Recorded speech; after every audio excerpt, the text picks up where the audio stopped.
Hello, welcome to my channel 100 Days with Kaja. We are on day 44 of building our personal constitution. Yay! Our personal constitution is a living, breathing document that has our boundaries, our standards, our expectations for our lives. So whenever we feel like an emotional wreck, we have a place to reground ourselves. Spirituality and faith gives us a sense of direction, purpose, and comfort.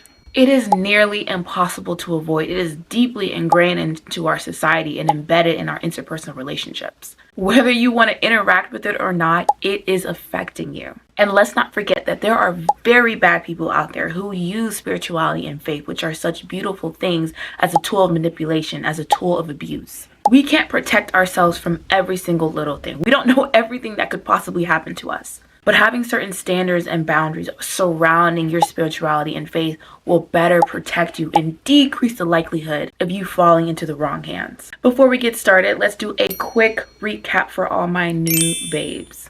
We first started our personal constitution journey with creating our preamble, which is pretty much the introduction of why we are creating this. Then we headed to our 10 grounding articles, where we rewired our emotional framework. Then we had our first amendment routines. We covered our morning routines, our evening routines, our birthday anniversaries, and a couple others. Then we had Amendment 2, health and wellness. There we talked about our relationship with our bodies, with food, writing a do's and don'ts for our food palette, talked about addiction and substances, and a number of other things. Then we had Amendment 3, community. As much as you love to be a loner, we need other people. Then we have Amendment 4, education. That's where we define our relationships with learning and academics, because it does not just stop in college. I gave you the step-by-step guide to graduate debt-free, at least the way that I did it. We even talked about how to balance life and school. In our last amendment, number 5, growth. We are forever changing and growing and evolving and becoming the baddest bitches there is. There we talked about defining a healthy relationship with growth and change, how to accept failure as your friend, and to set goals. And now we are in Amendment 6, spirituality and faith.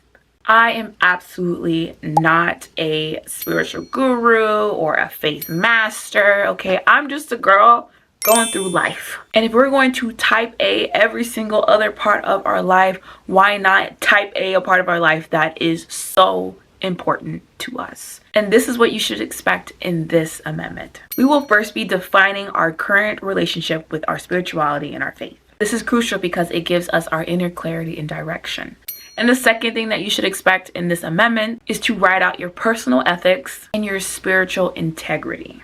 This will allow you to take accountability with yourself. Not everybody is the same, so you cannot follow everybody else's rule.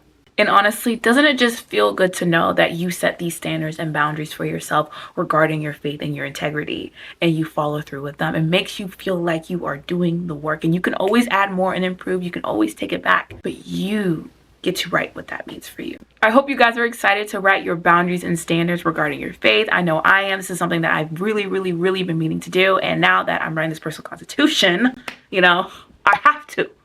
But as always, if you are having trouble writing your personal constitution, you can definitely check out my Substack, where I have my personal constitution that you can use as a reference to yours. Do not use it word for word. Use it as a reference. Okay, I love you guys. I will see you in our first section for this amendment.